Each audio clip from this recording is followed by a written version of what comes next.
نماز، جیسے روزہ، جیسے زکوٰۃ، جیسے حج، جیسے اخلاق، جیسے صدق و امانت، جیسے سچائی، جیسے دیانت فرض ہیں ساری امت پر، ایسے ہی دعوت اللہ اور تبلیغ کا کام اور اللہ کے نبی کے پیغام کو آگے پہنچانا ساری امت کے ذمے ہے۔ یہ پیغام لے لو اپنے محبوب کا، یہ اجتماعی نصیحت ہے۔ پھر انفرادی نصیحت، اب 12 کو آئے 12 کو گئے، آمد بھی بتائی رفت بھی سن لو۔ 29 صفر عصر کی نماز کے بعد آپ گئے بقیع ایک جنازے میں، واپسی پہ آپ کو سر میں درد اٹھا، گھر پہنچتے پہنچتے اس میں شدت آئی اور وہ بخار میں بدل گیا۔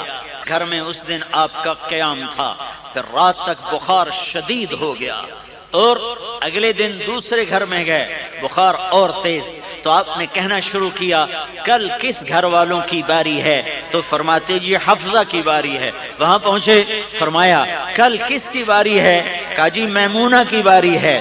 جب میمونہ کے گھر پہنچے تو پوچھا کل کس کی باری ہے؟ تو ساری بیگمات کو اندازہ ہو گیا کہ اللہ کے نبی عائشہ کے گھر میں بیماری کے دن گزارنا چاہتے ہیں۔ تو جب حضرت میمونہ کے گھر میں آپ پہنچے تو ساری ازواج پاک حاضر خدمت ہوئیں اور عرض کہ یا رسول اللہ، ہم سب خوشی سے اجازت دیتی ہیں آپ بیماری کے دن عائشہ کے گھر گزاریں۔ تو آپ نے سب کا شکریہ ادا کیا، اس بیماری میں بھی عدل کو ہاتھ سے نہیں جانے دیا، علی و عباس کے کندھے پر ہاتھ رکھا اور اماں عائشہ کے گھر پیر کے دن دنیا سے رخصت ہو گئے۔ بیماری بڑھ جاتی ہے، جانے میں 5 دن باقی ہیں، تو آپ فرماتے ہیں مجھے غسل دیا جائے۔ 7 کنووں کے پانی کا غسل دیا گیا، اور پھر آپ نے پٹی باندھی کس کے سر کے درد کی وجہ سے، اور علی اور فضل بن عباس کے کندھے پر ہاتھ رکھا۔ مسجد بھری ہوئی تھی، ظہر سے پہلے کا وقت ہے، آپ منبر پر تشریف لائے اور آپ نے کہا لوگو، میں نے ایک زمانہ تمہارے اندر گزارا ہے، میں نے کسی کو کوڑا مارا ہو میری پیٹھ حاضر ہے، میں نے کسی کو بے عزت کیا ہو میری جان حاضر ہے، میں نے کسی کا مال دبایا ہو میرا مال حاضر ہے، مجھ سے بدلہ لینا ہے یہاں لے لو، آخرت میں میرے خلاف دعویٰ نہ کرنا، میں وہ دعوے نہیں برداشت کر سکتا۔ کہہ رہا ہے یہاں بدلہ لے لو جو لینا ہے، میں آگے نہیں اللہ کے دربار میں جواب دے سکتا۔ اے کیا جواب دیں گے زمینیں دبانے والے، قتل ناحق کرنے والے، روزانہ رات کو شراب پی کر زنا کرنے والے، ماں باپ کے گریبان پھاڑنے والے، بھائی بھائی سے لڑنے والے، کیا جواب دو گے؟ پاک معصوم، پاک معصوم، پاک معصوم، میرے پاس الفاظ نہیں میں اس نبی کی شان بیان کروں۔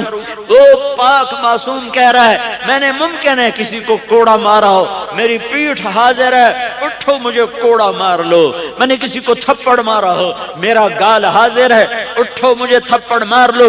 میں نے کسی کو بے عزت کیا ہو، میں بیٹھا ہوں، اٹھ کے مجھے بے عزت کر لو۔ میں نے کسی کا حق مارا ہو، اٹھو مجھ سے مال لے لو، آخرت میں سوال نہ کرو۔ سارے صحابہ چیخ چیخ کر رونے لگے۔ مسجد میں ایک چیخ چنگاڑ، آپ اترے، ظہر کی نماز ادا فرمائی، پھر منبر پر آئے، پھر دوبارہ یہ مطالبہ رکھا، تو پھر ایک شخص کھڑا ہوا، یا رسول اللہ آپ نے میرے 3 روپے دینے ہیں۔ آپ نے فرمایا کس بات کے؟ تو اس نے عرض کیا سائل آیا تھا، آپ کے پاس تھے نہیں، تو آپ نے مجھے کہا تھا تو دے دے میں بعد میں دوں گا۔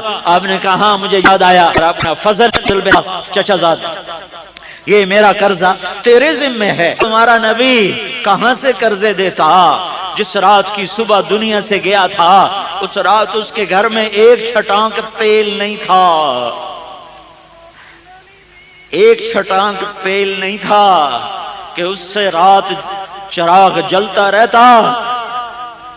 اما عائشہ ایک انصاری عورت کے گھر گئی ہے اور کہتی ہے اللہ کے نبی بڑے بیمار ہیں، ہمارے گھر میں تیل کوئی، تھوڑا سا تیل دے دو کہ رات کو چراغ جل سکے، جو عالم کو روشن کر گیا۔ اس کے گھر میں ایک چھٹانک تیل نہیں تھا۔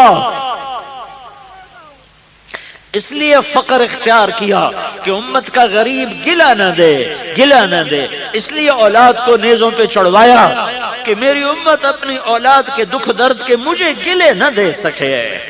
کون گلہ دے گا اللہ کے نبی کو؟ اس کا گھر سب سے زیادہ قربانی کے لیے پیش ہوا ہے۔ کہاں سے تین درم ادا کرتے؟ تیل تو ہے نہیں، درم کہاں سے ہوتے؟ پھر جمعرات آ گئی، آپ نے مغرب کی نماز تو پڑھائی، عشاء کی نماز کے لیے اٹھے اور غش آیا اور سرانے پہ سر رکھ دیا۔ پھر اٹھ کر پوچھا عشاء ہو گئی؟ کہا جی انتظار ہے۔ پھر آپ کو غش آیا، پھر آپ سرانے پہ گر گئے، پھر آپ اٹھے، کہا عشاء ہو گئی؟ کہا جی انتظار ہے۔ تو پھر آپ نے فرمایا ابو بکر سے کہو وہ عشاء کی نماز پڑھائے۔ ابو بکر پیچھے صف میں تھے، عمر پہلی صف میں تھے، تو لوگوں نے کہا نماز ہی پڑھانی ہے، انہوں نے عمر کو آگے کر دیا۔ عمر نے تکبیر پڑھی اللہ اکبر، تو اللہ کے نبی ایک دم بستر سے زور سے پکارے عمر کو پیچھے کرو، ابو بکر کو آگے کرو۔ اب اللہ الا ان یکون ابا بکر، میرے اللہ کا فرمان ہے میرے مصلی پر ابو بکر کے سوا کوئی نہیں کھڑا ہو سکتا۔ جمعرات کو عشاء، جمعے کی 5، ہفتے کی 5، اتوار کی 5، 15، جمعرات والی 16، پیر والی 17، ہفتے کو ظہر کی نماز پر اللہ کے نبی گھر سے نکلے۔ ابو بکر نماز پڑھا، ادھر اللہ کے نبی آتے ہوئے محسوس ہوئے تو ابو بکر پیچھے ہٹنے لگے کہ شاید اللہ کے نبی نماز پڑھائیں گے، تو آپ نے ابو بکر کو یوں اشارہ کیا کہ پڑھاتے رہو، اور ابو بکر کے پیچھے آ کر ساتھ بیٹھ کر آپ نے ظہر کی نماز پڑھا کر اشارہ کیا کہ میرے بعد میری مسند پر ابو بکر بیٹھے گا۔ یہ اشارہ تھا۔ اس کے بعد آپ مسجد میں نہیں آئے۔ پیر کی صبح آپ نے دروازہ کھولا اور اپنی امت کو دیکھا۔ فجر کی نماز پہلی صف کے لوگوں کی نظر پڑی۔ حضرت انس فرماتے ہیں ہم نماز میں تھے یوں اور پھر ہو گئے یوں، سارے اللہ کے نبی کو دیکھنے لگے، تو آپ نے جلدی سے پردہ گرا دیا کہ میری امت نماز میں میری طرف متوجہ ہو گئی۔ یہ آخری جھلک تھی امت و نبی کی، امت اور رسول کی۔ اور پھر اس کے بعد ہفتے کے دن، جمعے کے دن، یا رسول اللہ پوچھ رہے ہیں کہ جاؤ میرے محبوب کا حال پوچھ کے آؤ، کیا حال ہے؟ تو کہا جبریل بہت تکلیف ہے۔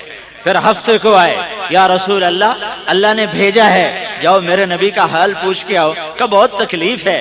پھر اتوار کو آئے، یا رسول اللہ نے بھیجا ہے میرے نبی کا حال پوچھ کے آؤ، کہ اجدنی مغموما مکروبا۔ پھر پیر کا دن ملاقات کا وقت، دنیا سے رخصتی کا وقت، تو آپ نے فاطمہ کو بلایا، پاس بٹھایا اور اس کے کان میں کچھ فرمایا، وہ رونے لگی۔ پھر کان قریب کا کچھ فرمایا، وہ ہنسنے لگی۔ حضرت عائشہ نے پوچھا تو آپ کے انتقال کے بعد فرمایا کہ مجھے کہا بیٹی بس اب میں تھوڑی دیر میں جا رہا ہوں، تو مجھے رونا آیا، تو پھر مجھے فرمایا بیٹی نہ رو، میرے بعد سب سے پہلے تو مجھے آ کے مل جائے گی۔ تو پھر مجھے خوشی ہو گئی۔ 6 مہینے کے بعد اپنے باپ کی وفات کے آپ بھی اپنے باپ کے پاس پہنچ گئی ہیں۔ پھر آپ نے حسن اور حسین کو بلوایا، دونوں کو ایسے اپنے ہاتھوں میں یوں لے لیا، ایک ادھر، اور ان کو چومتے رہے اور روتے رہے۔ آنے والا وقت میں دیکھ رہے تھے کہ میری اس نسل کے ساتھ یہ امت کیا کرنے والی ہے۔ خاموش آنسو ایسے گرتے رہے اور مسلسل روتے رہے اور ان کو پیار کرتے رہے۔ پھر ان کو رخصت فرمایا، پھر علی کو بلوایا، پھر ان کا سر اپنی گود میں رکھا اور ان کے سر پہ کمر پہ ہاتھ پھیرتے رہے اور کچھ آہستہ کچھ فرماتے رہے، دعا دیتے رہے۔ کیا کہا نہ جا سکا، زبان اور ہونٹ ہل رہے تھے، آواز خاموش تھی۔ پھر ان کو بھی رخصت فرمایا اور پھر موت کا فرشتہ آ گیا۔ پہلے جبریل آ گیا، یا رسول اللہ موت کا فرشتہ دروازے پر ہے، اندر آنے کا اجازت کا طلبگار ہے۔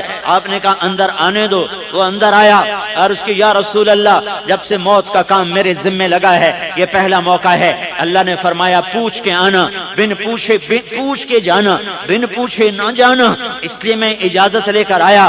اور اللہ نے فرمایا آنا چاہیں تو لے آنا، رہنا چاہیں تو چھوڑ کے آ جانا۔ تم سے پوچھے گا، مجھ سے پوچھے گا، کسی اور سے پوچھے گا؟ ایک تھا ایک جس سے پوچھا گیا، نہ پہلے نہ بعد، نہیں ہوگا، آئے گا اور لے جائے گا۔